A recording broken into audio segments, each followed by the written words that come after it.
All right. Hello, everyone, and thank you for joining us at this Voices of Value. Voices of Value is a roundtable series curated by Ascensource that brings together industry leaders for insightful discussions on business challenges and successes and the pivotal role of technology within line of businesses. Before we kick off today's discussion, I do want to remind you that we are recording the session and it will be available on demand afterwards. Also, with this interactive forum, participants are encouraged to come on camera and contribute to the dialogue. We're here for you, so the more you're engaged in asking questions and getting answers, the more beneficial it'll be for everyone. If you'd like to ask a question, please use the raise hand feature or leverage the chat, and we will answer in real time.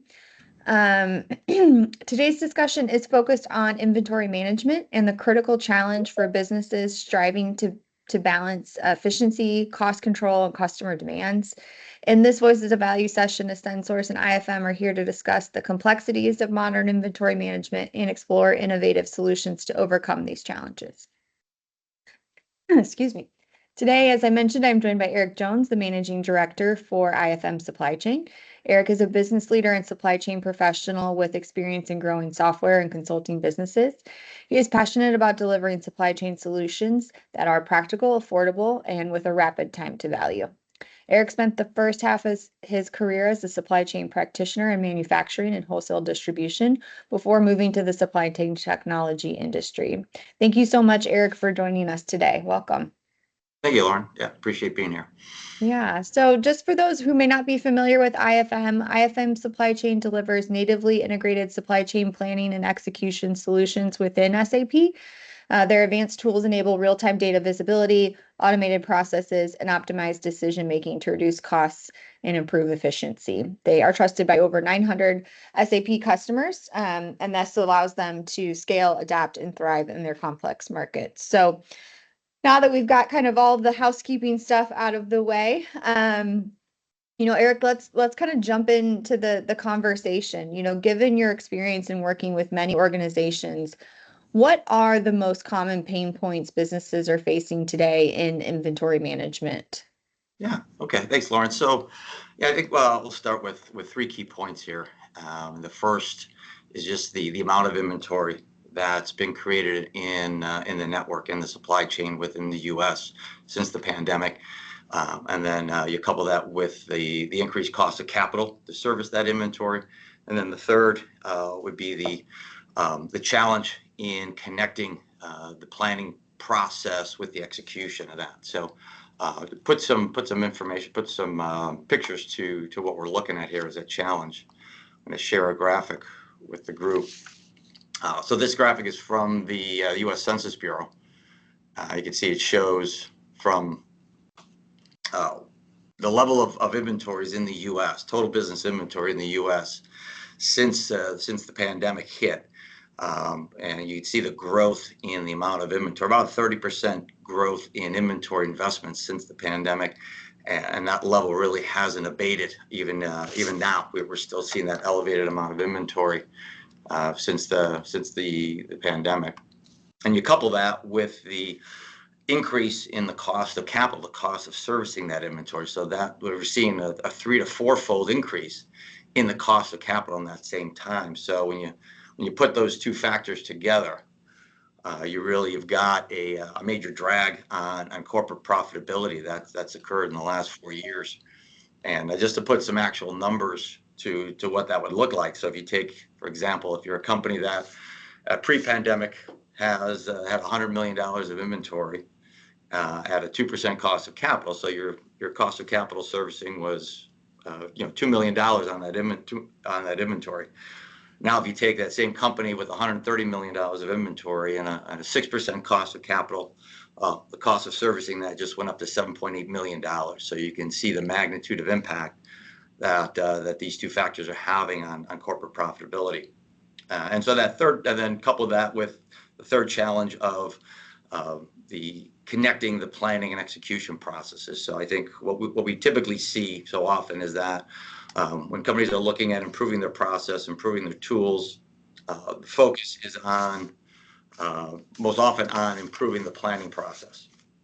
And too little focus is on that connected supply chain between planning and execution. In fact, prior to the pandemic, Gartner did a study, survey across U.S. manufacturers, and the number one challenge coming back from that survey was the challenge of connecting supply chain planning with execution. And SAP Insider, a year or two later, did a similar study within the SAP community and found very similar results. So we think that continues to be a challenge, and coupled with the high cost of inventory, just exacerbates and makes that all the more important to solve that connection.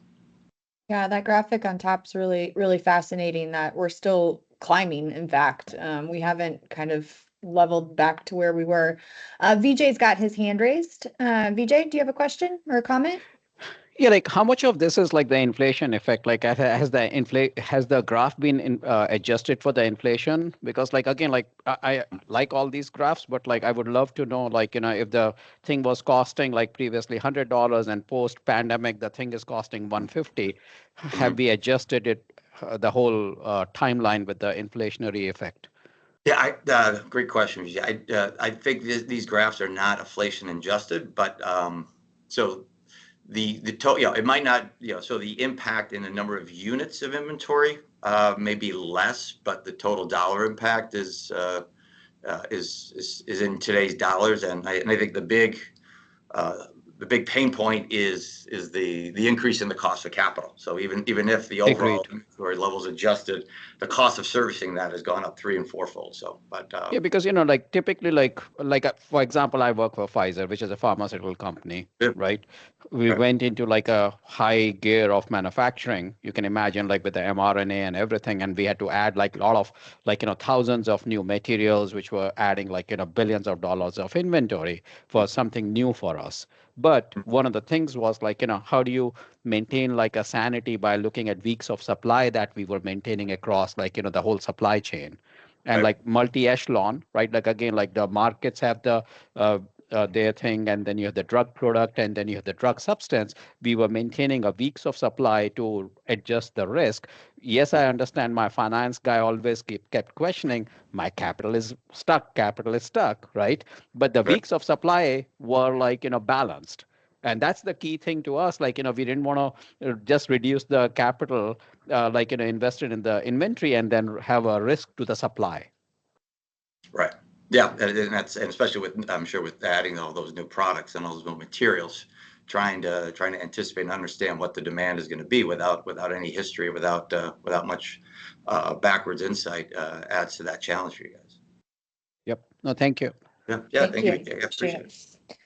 Yeah. So Eric, in your opinion, what factors do you think impacted the inventory strategies? Why did our strategies change?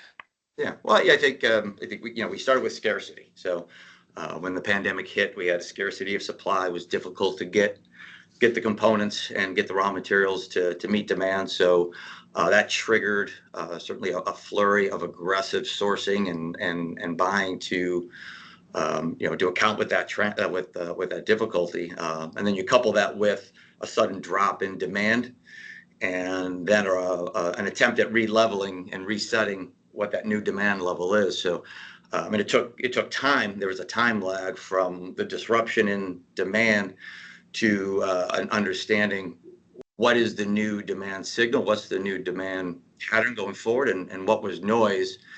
And so in that time of uncertain supply and uncertain demand, those two, when you have uncertainty, you have excess inventory buildup, because really inventory is, at its simplest form, is the proxy for information. So the less information you have, the more inventory you need to account for that lack of information. So faced with those two dimensions, we saw a lot of excess inventory buildup. And we still see it in the channel, because we know that excess inventory builds faster than it gets burned off. So we're still trying to work through that excess inventory that's been built up, and do so without having a negative impact to service and on-time infill orders. Yeah. So Many companies do struggle with visibility into their inventory, as you mentioned. So how, you're part of the problem, right? You understand that you have this buildup of inventory. You understand that, you've kind of did some things that we need to correct. Mhm. Where do you start to look for these inefficiencies? Like, where do people start? Yeah. So I would put forth two practical strategies that companies and people can consider. And the first, I would say, from a process and a system perspective, is to eliminate digital leaks. So what digital leaks are is you're working within your ERP environment, within your system of record, be it probably SAP for most of the folks on this call. Uh, Too often, what we see in our practice is that companies are pulling information out of SAP and putting it in offline systems, putting it in offline spreadsheets or offline databases to do subsequent analysis, subsequent reviews. And as you create these digital leaks from the system, that's an unnatural process. SAP expects that data to be in SAP and expects there to be an end-to-end flow from one process to the next. And when you start to break that flow and pull that data out and condition it or do something with it and bring it back, you're introducing time, you're introducing delays, and you're introducing errors, and it becomes a self-fulfilling prophecy. So the more data you pull out of SAP, the less reliable your system of record is, and the more you rely on that external data. So I say the first practical action to see is, where are those digital leaks in your process, and what can you do to plug those, eliminate those, keep your data and people and process um, inside of your system of record. And if that means perhaps improving the tools and improving the visibility within the system, it's worth the effort to plug those digital leaks. And the second strategy I would recommend is to address. It's not a problem for everyone. Some folks are certainly more advanced in their inventory management and their process maturity, but where there isn't that level of maturity, what we often see is a one-size-fits-all strategy for inventory management. So that might be the case where, as a company, you have an overall target where every material's got to achieve a 95% service level, or every item's got to carry a 3-week safety stock. So that one-size-fits-all strategy is not efficient, and it's going to lead to some bad results. Usually, you're going to be carrying too much inventory on certain items and not enough on others. So we find a better way to manage that broad set of materials and broad set of different demand patterns and scenarios within your business, is to employ what we call a multi-dimensional segmentation of inventory. So what that looks like is looking at inventory from 2 dimensions, segmenting it based on volume, but also based on variability of the demand. So the way that would look, if we look at that graphically, is we start with a traditional approach of setting up your inventory stratification by ABC classification. Very standard. Almost everybody does it. It's usually you can do that based on volume, sales volume, in dollars. You can do it based on units, or we see some companies do it based on the number of movements, number of times the material is sold, or how many different customers. So either way, that gives you that first level segmentation around volume. And the second one to introduce, that I think is very equally important, is a variability, and that's what typically called an XYZ segmentation. So you're looking at X materials. These are materials with very stable, predictable demands. These are the materials where you can manage to very high service levels, and in turn, can get that high service with low safety stock, and also get high inventory turn. So these are your best performing materials. And then you've got below that your Y and Z materials. Your Y have more moderate fluctuations in demand. You're gonna have to, with those materials, you're gonna have to start to look at some trade-offs between service level attainment and inventory investment. And then that last category, Z materials, these are items that are very unpredictable demand, usually generating a non-statistically reliable forecast, have very low consumption and very sporadic. So these items you usually want to really watch carefully and really apply a different strategy to how to manage those. So when we put these two dimensions together, what it yields is what we call a 9-box segmentation, or giving you 9 service classes on how to understand how to categorize your materials, and then how to apply different strategies by these classifications. So this helps you to first understand what's your dispersion of materials, how many materials are AX versus CZ, how much inventory investment is within these 9 categories, and then more importantly, I think, what's the replenishment strategy that you want to set for each of these categories. So you, instead of having a one-size-fits-all, now you've got 9 different strategies that are rules-driven, that are dynamic. So as materials change their volume and change their variability, they can move freely amongst those 9 service classes. And as they move across those classes, they can adopt the new replenishment strategy within that service class and automatically be re-optimized based on the latest information around their demand variability and demand volumes. So I think that so plugging digital leaks, implementing a 2-dimensional inventory segmentation are 2 really practical ways to improve inventory visibility and improve efficiency. Well, that's great. Would you say that most companies, aren't kind of taking this high touch look at their inventory?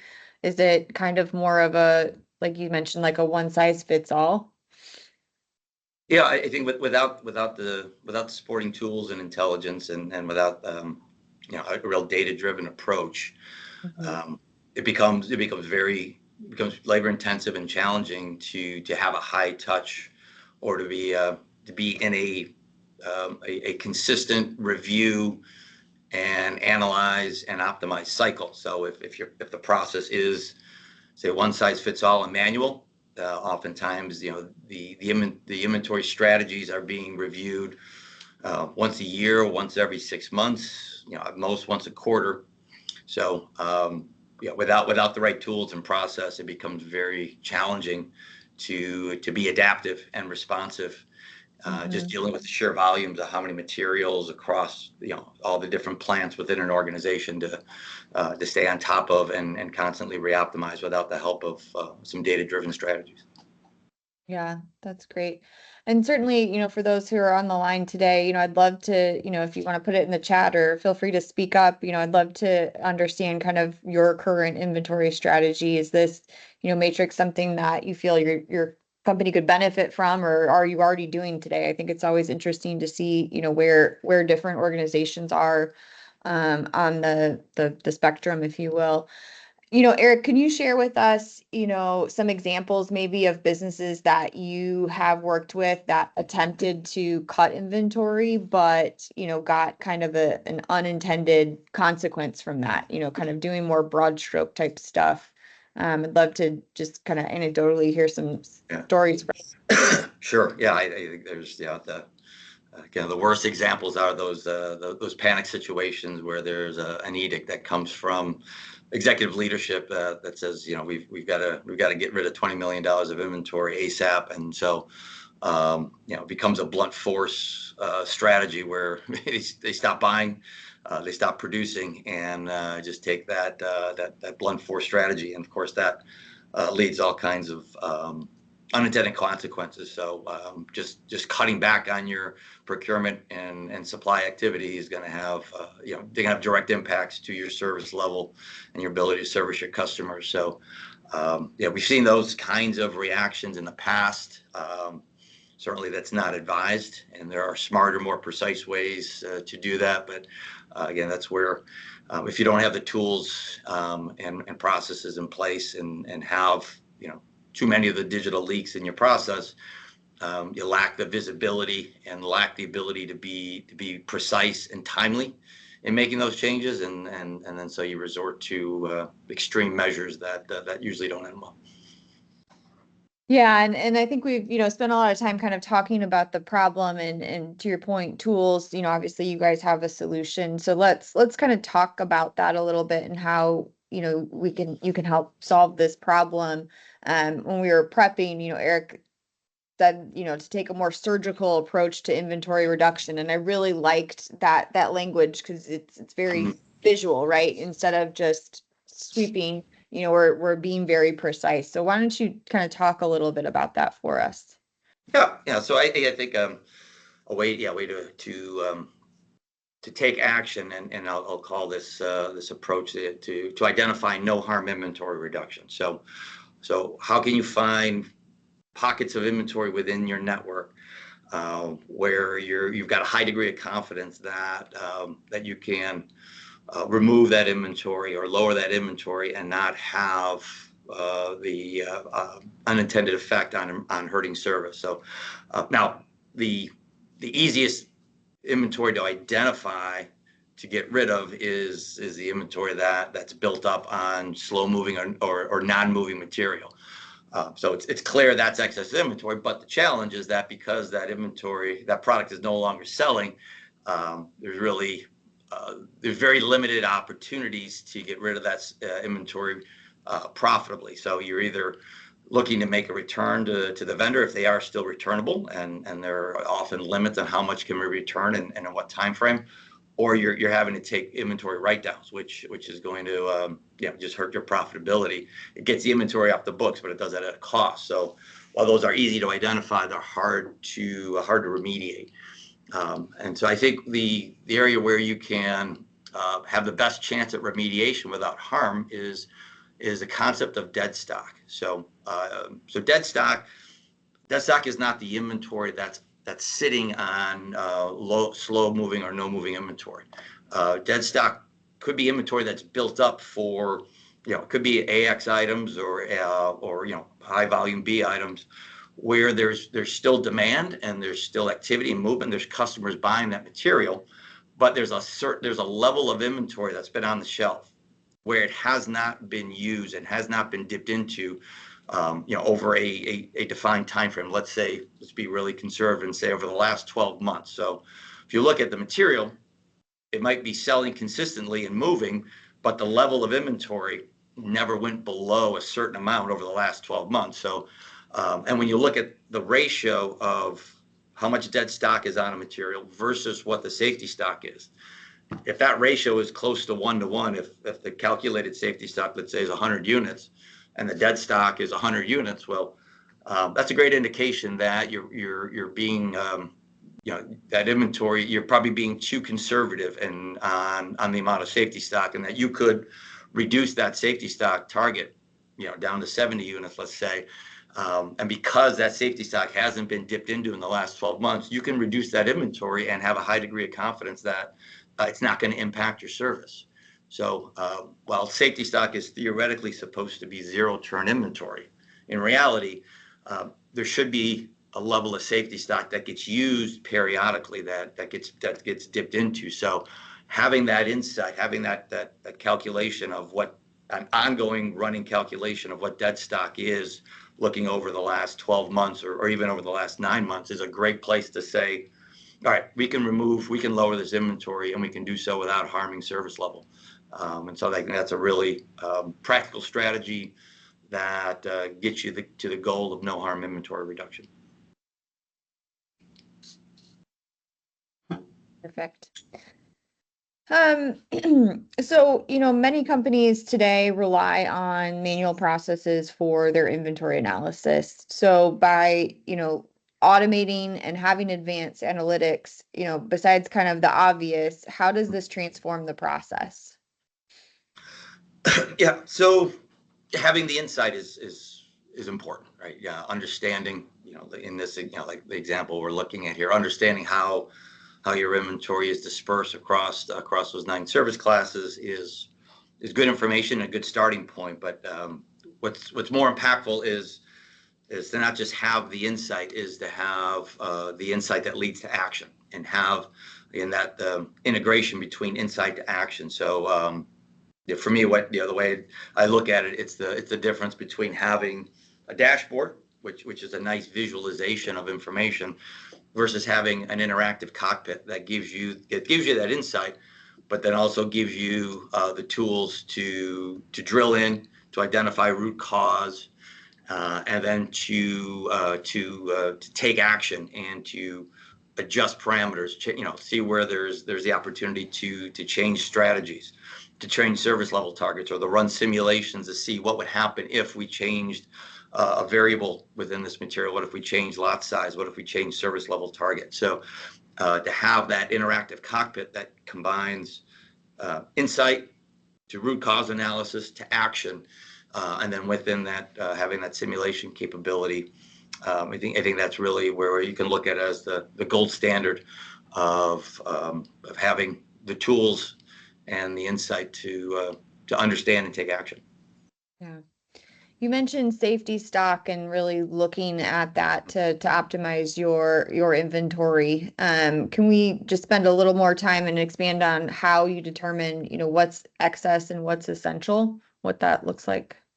Yeah. So for topic of safety stock. Well, that's usually when we talk about inventory. We talk about inventory optimization. That the main topic is usually around determining how much safety stock to carry, even down at, ideally to determine that at the lowest level of your business. So at that plant material level, what's the optimized safety stock at that plant material level?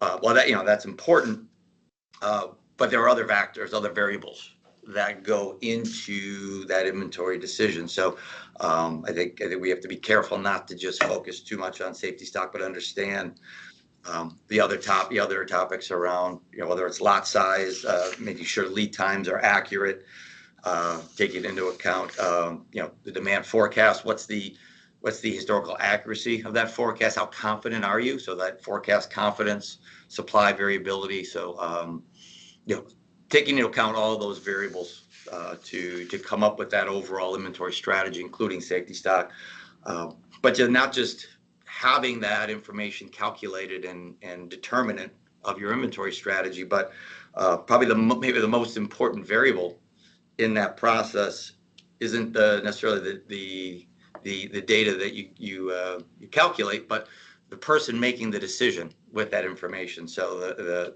at that execution layer, that buyer or that material planner, are they trusting? Do they understand the variables of the information or the recommendations that are being brought to them? Do they have the visibility and understanding the why behind that data to understand why the safety stock now is 30% higher than it was, or why their recommended buy is a lot different than it was last time? So it's not enough to just calculate and have that optimized output. But if that's coming from a black box, that's not going to engender confidence with the folks at the execution layer. So giving them the full insight and understanding as to the why these changes in the variables happen and why these recommendations are being proffered to them by the system, that's going to increase your chances and increase your likelihood of the buyers following that recommendation and working with the system instead of against it. So yeah, Vijay, go ahead. You got your hand up. So one of the challenges which I see with like whole black box concept, and everyone in the industry is pushing for the AI now, right? Right. It's like kind of like saying, hey, there are these whiz who came in, analyzed the whole thing, and have a recommendation via AI engine, which is nothing but like, again, to me, like a black box, right? I would give it 3 black boxes category. How is that not going to scare the person who has to really change the parameter, who may not have much input into the like the team that might have implemented the AI concept into inventory optimization? What's your thought around that? Yeah, I love that question. So yeah, the way I think about it, and even within the context of SAP now, as they talk about the AI component, which I call Joule, but is positioned as your co-pilot, your AI co-pilot.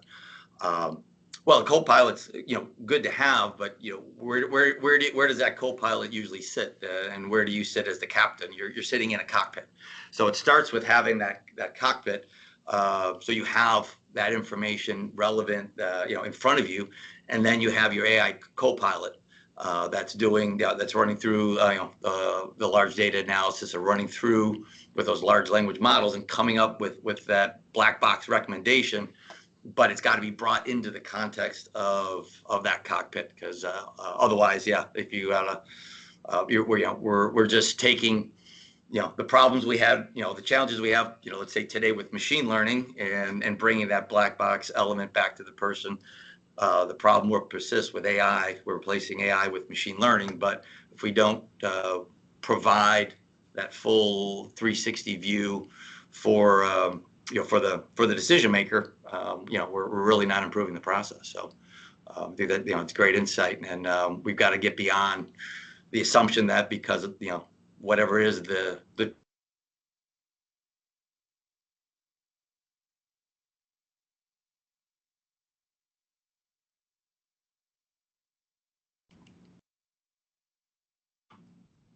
that guy dropped off for a second. Can Yep, you we guys lost hear you me? for a minute. You're back. All right, good. All right. Yeah. So, and I think AI is, very top of mind topic. Lots of buzz around what it is, what it isn't, what it can, what it can't do. So, certainly if anyone has any questions on that, happy to kind of go down that talk track a little bit. As you were answering the last question, Eric, I was thinking back to kind of how we started, and I know we had some folks jump on a little later, that essentially our inventory post-COVID, we're still rising. We haven't gone back down. And do you think it's because we're scared? Like, I think it could be two things, right? We're scared that it's going to happen again, and we don't want to be caught like we were caught the last time. Mhm. Or has our threshold for what we need in inventory just gone up? Like, will it ever go back, or have we said we never want to be this low again in case of something out of our control? Like, there's a little psychology behind that, I think, as well. Mhm. Yeah, that's a couple dimensions to that question. Certainly the risk, the supply chain risk, the worry that there could be another disruption. We've even seen minor disruptions even with international shipping. With some of the terrorist attacks in the Middle East, so that's disrupted supply chains to a smaller degree. So there's that fear. I think earlier VJ brought up a great point that there's also the inflationary component that certainly is can explain a good portion of that inventory rise. So, but I think there might be that concern and that psychology of still continuing to carry some excess inventory and hedging against a supply chain disruption. I think what's fighting against that, which is the cost of capital, and that financial reality that it's just simply too expensive right now to carry. I mean, to carry more inventory than needed. Let's say it was a luxury for years, even before before COVID, and for years before that, there was historically long periods of low interest rates, and so you could get by with carrying extra inventory, minimal impact. That's not the case anymore in this high cost of capital environment. So it's definitely an imperative now. Yeah. Go ahead, VJ. Sorry, like I have all these comments and questions. No, I So love it. Keep them coming. one more, like all of the tariff that got played out midnight, right? Yep. Is going to jack up that graph further, maybe 10%. If you were 100% US manufacturer, you're going to enjoy it, right? But Yeah. everyone else who was doing some kind of like raw material or like, finished product importation, Right. duties from 10% to China now at 54%. That graph is going to jump up for everyone. It's true. Right? Now, the question then becomes is capital going to be becoming an irrelevant factor for some time? Or everyone is now kind of like spooked about like, and like you might have seen like the already like stock market yesterday started reacting globally, right? As the like the midnight was coming and like things were happening. Right.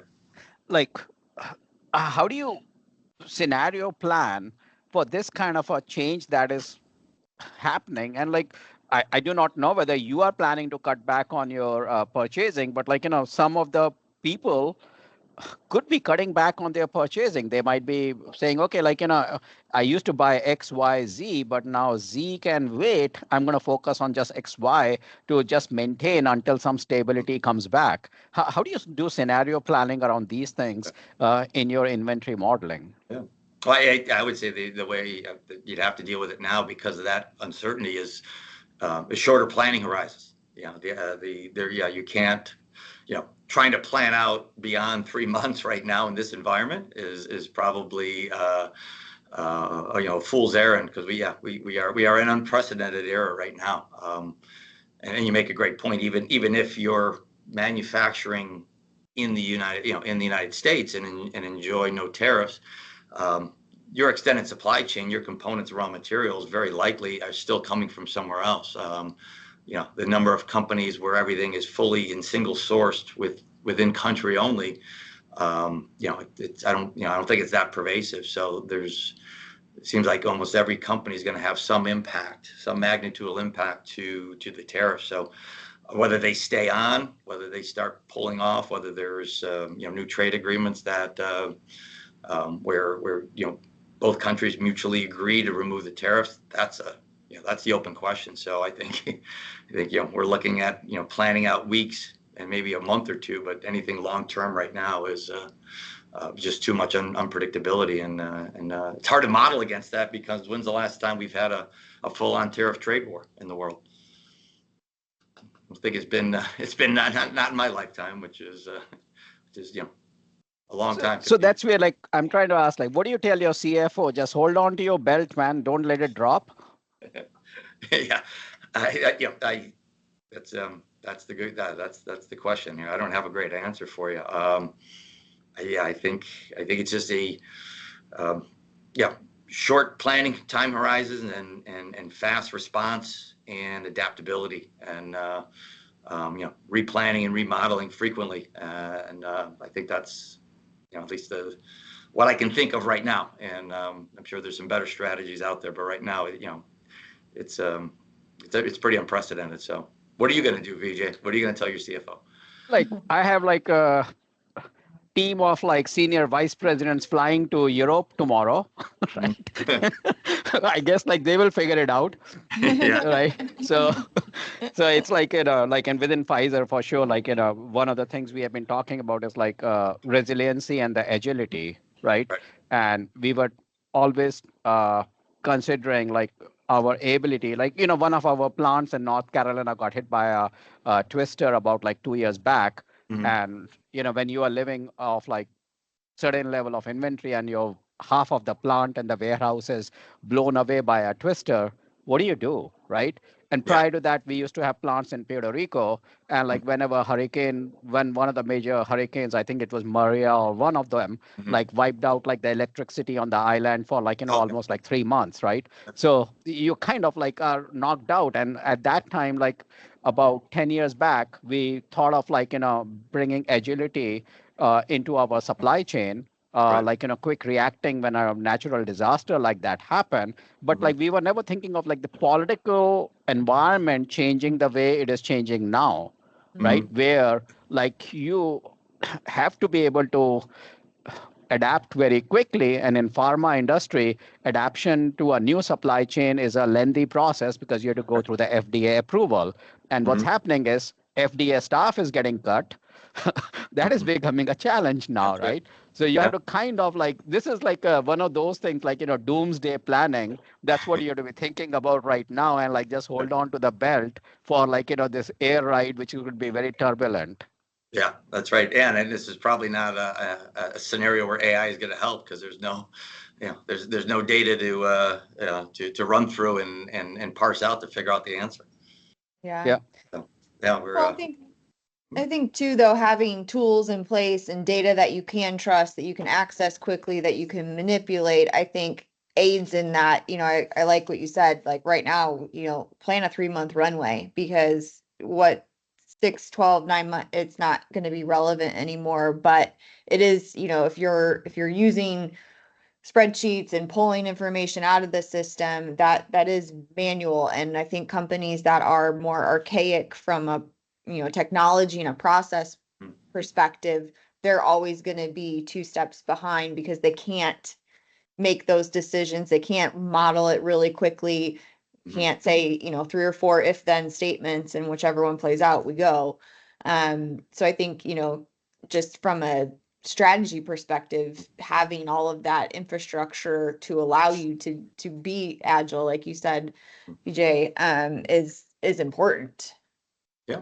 Well, yeah, it goes back to if your planning and execution are tightly aligned, then you can replan and respond quickly and adapt quickly and execute on that plan. So if you've got breaks in the process, when you've got uncertainty like this, those breaks become exacerbated, and you fall farther behind those best in class organizations that have that alignment with planning and execution. Yeah. Eric, and again, one more comment I want to make sure. I think you referred to simulation, right? And again, simulation is stochastic, right? It requires the probabilities, and Right. In this kind of a situation, probabilities are hard to establish, because as you said, a couple of minutes back, this kind of a situation has never played out. Right. So now what is the probability you attach? Is this a 3-month turbulent ride? Is it a 6-month turbulent ride? And surveying the people and getting their inputs is very necessary to get that kind of a simulation model built.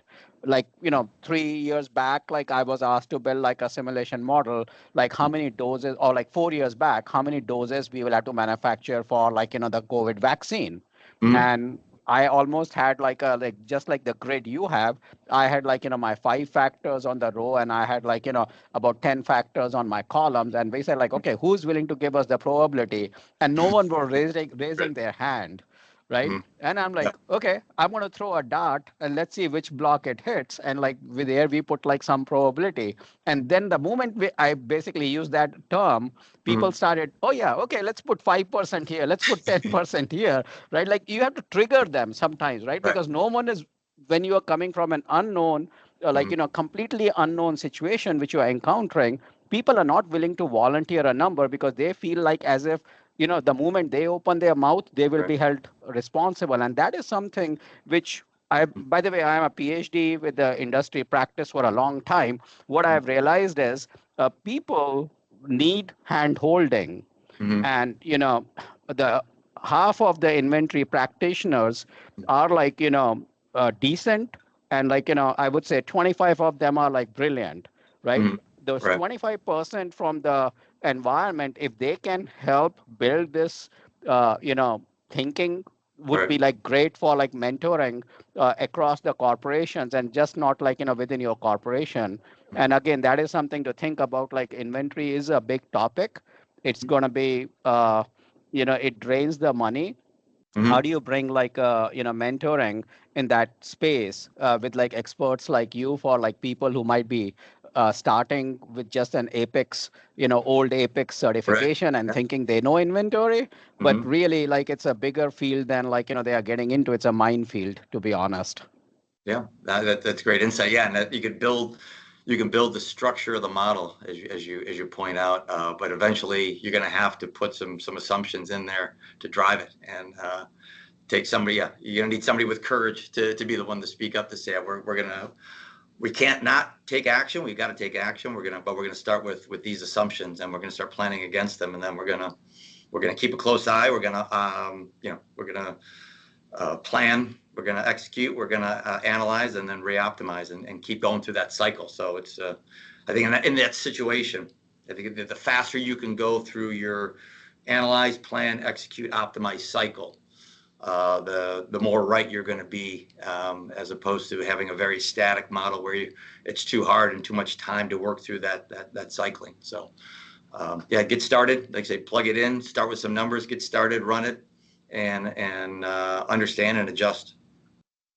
Yeah, but I think, yeah, there is a general skills gap, let's say, and in supply chain, and even I think in a broader context within manufacturing that we'll need to address as at a macro level, from our education system. So, and that's going to be, I think, even more of a challenge as we get into some of the other like longer term shifts and what's happening today, and what's going to be exacerbated is we've already started to see the onshoring of manufacturing into North America, and that started a few years ago.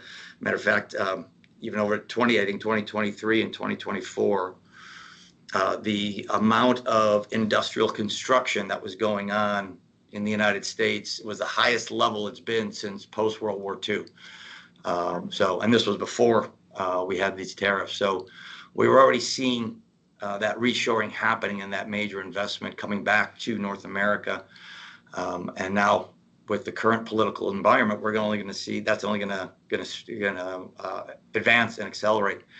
And so that's going to put even more strain on the U.S. workforce. Make sure that we've got the right skills, the right skill match to match in the manufacturing level. Do we have the right skilled labor and the right labor pool to work in the modern manufacturing environment? That's going to include robotics. That's going to include automation.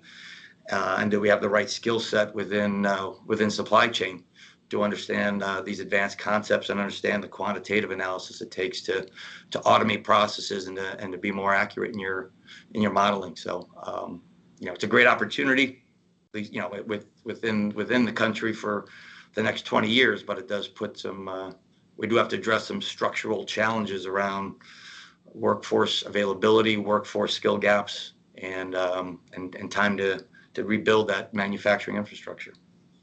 Yeah, and I think COVID really, brought supply chain front and center and more mainstream. I don't think it was ever really a focus of, the common American didn't really put much thought into it. I don't think a lot of companies put a lot of thought into it, but now, everything we've been talking about, we're all very aware of the supply chain issues, and kind of what we've gone through in the past 5 years or so. Mm-hmm. Vijay, you bring up a point about, mentoring and kind of almost like user group, and that's what this series is for, right? Like we want to bring together like-minded people by industry, by line of business to have these discussions. I think, all too often, unless you're, super involved in like a user group, you only know what you know, and you can only talk to your colleagues, and just the ability to have, conversations about real pains and challenges and understanding how other people might be addressing them, kind of makes, holistically all of us stronger and builds our network. So I appreciate that comment, because that's, really why we're here. Yes, we have, a potential solution to the problems, but also just wanting to have a very candid conversation. It is what it is, and how do we, work together, solve these problems, and have, an open dialogue. So I do appreciate you, asking questions and contributing, and I hope those listening are learning alongside of us. Mm-hmm. Yeah, sorry, like I do want to make one more comment, right? Like I used to teach in the university, like undergrad and the MBA classes, and 30 years back, it was like just like what you said, learning the quantitative models, why each factor is important in the inventory thinking, whether it's a lead time variability, it's a volume variability, etc. But now when I visit like a local campuses in like New Jersey, like at Ryder or like Rutger, what's scary is like every supply chain student is trying to showmanship Python and Anaconda skills versus their quantitative skills. That is really a scary thing for me, right? Because like programs are great. Like in old days there was a Fortran 77, there was Pascal, there was C++. Anyone could showcase the programming skills, but everyone now in the supply chain area is being so much pushed into learning Python and Anaconda. It scares me. The quantitative skills are slightly not getting that much focus. It could be a slide and you are done with it. Right. Well, that's great insight. Yeah, and you're seeing it firsthand coming out where that next generation is being trained. Yeah, they have coding skills, but to tell them what to code? Yeah, Or like why a particular parameter, what is the influence from it, right? And like practitioners here can really share like, hey, if you change the lead time or like the service level or like uh, your like safety stock thinking, as you said earlier, right? Yeah. It can have a positive impact versus like just a program giving you a black box output. Right. You got it. Yeah. That kind of practitioner point of view, understanding the why behind it in the business context, and what those variables mean, and what are the implications of changing them, from both perspectives. So yeah, hopefully we see some changes at that base level of education to go back to the traditional teachings around base statistics and understanding the whys behind these business processes. Well, awesome. I know we're coming up here on time, so if there's any, additional questions or comments, feel free to type them up. I know Marianne put up a poll. The IFM team, along with the Ascensource team, will be at Sapphire in May. I know that's a very popular conference for a lot of SAP folks. So if you're going to be there, let us know. We've got some fun events we'd love to include you in. But Eric, as we kind of wrap up here today. And you started to touch on it, we've got a lot of turmoil, if you will, going on now, but, future state of supply chain, what are you seeing in the next 3 to 5 years? I know we touched a little on AI, Right. but I think, to VJ's point, we still need people behind the AI driving and making those decisions. So what are you seeing from a supply chain perspective as we look to the future? Yeah, I think it's a simple answer. It is. It starts with AI, and it starts to understanding how the AI would get applied within the environment, and doing so that it doesn't just become a black box solution, but having AI as part of the supply chain process, part of the decision making process, and a tool that works alongside the supply chain practitioners, and is an aid and is a co-pilot to the job, and not thinking, and I guess staying away from the assumption or the wrong thinking that AI is a replacement technology. It should be, and I think it'll be an additive technology, but the people still need to will need to know the right questions to ask, and we'll need to have the right business context, and we'll need to have that end-to-end understanding of the supply chain, so that the questions that are posed and the challenges that are put towards AI to solve are the right ones, and understand the impact of action, understand the impact of those answers. So I think it's there's a base level of education that still needs to be done. There's a base level of upskilling, and then understanding how to leverage AI as a tool and not a replacement for skilled supply chain practitioners. Awesome. So any final advice Yeah, or I do have one comments? more question for Eric. I Yeah. do not know who you are representing, Eric. Like multiple years back, there was a solution called Smart Ops. Mm-hmm. How familiar are you with that? And like, why has SAP not been very successful? I thought like SAP had purchased Smart Ops from Professor Tayur, Mm-hmm. right? That's right. Is that like a successful solution SAP adapters are using, or like, is it like, what do you see like in terms of like what % of SAP implementers are using Smart Ops solution? Yeah. So SAP did purchase Smart Ops. I'm gonna say it was probably at least 10, 12 years ago. Yep. And they have really embedded Smart Ops, or built off of the Smart Ops platform, to create their solution with the integrated business planning for inventory. So IBP for inventory is really built on and has the guts of Smart Ops there. So yeah, I think SAP's got an excellent inventory optimization solution with IBP for inventory. It's pretty well distributed, I would say, across the SAP customer network. There's probably still a number of customers that aren't using that, or not using that, or adopting that yet. but a lot of, and that also depends too, I think, when as a company considering tool selection, that consideration, you need to take into account.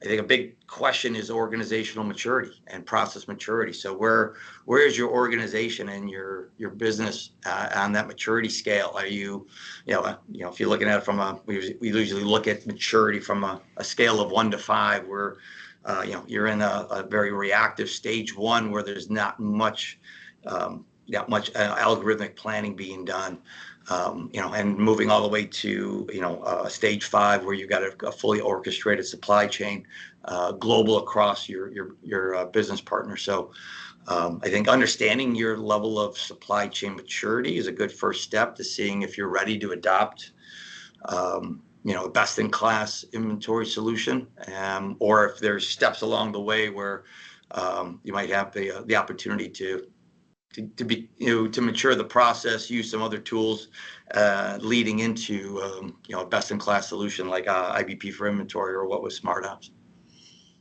Thank you. Yep. Mm-hmm. And guys, I am not like a spokesman for any of these. I am a real practitioner. I'm asking questions. I randomly joined this call today, just to let you know. I appreciate that. But, yeah. It's the first time we're meeting you. The dialogue, Well, awesome. Thank you so much, everyone, for joining today. Thank you, Eric, for showcasing, and leading the discussion.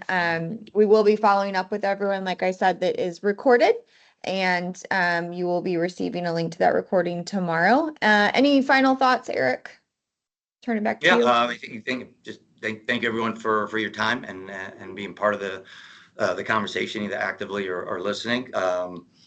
We'll be at Sapphire. If you're attending Sapphire, please stop by our booth. But if not, we'd love to connect with you after the show, after the call here, just to give you an idea of who we are as a supply chain company. So, we work within the SAP environment. We're an SAP partner. We've been in a supply chain solutions provider for over 28 years. We've got over 1,000 customers globally. 100% of them run SAP. So we understand the SAP environment very well. We understand it across multiple industries, and we've worked with and helped thousands of companies improve their supply chain operations, from inventory to demand planning to procurement and material planning and production. So we'd love to connect with you after this call to understand your current supply chain process, your current supply chain maturity, and your challenges, and work with you to identify a strategy to improve and connect, ultimately get your planning and supply chain execution connected for optimal performance. Awesome. Well, thank you again, Eric. Thank you, everyone, for joining us, and have a great rest of your day. Thank you all. Thank you.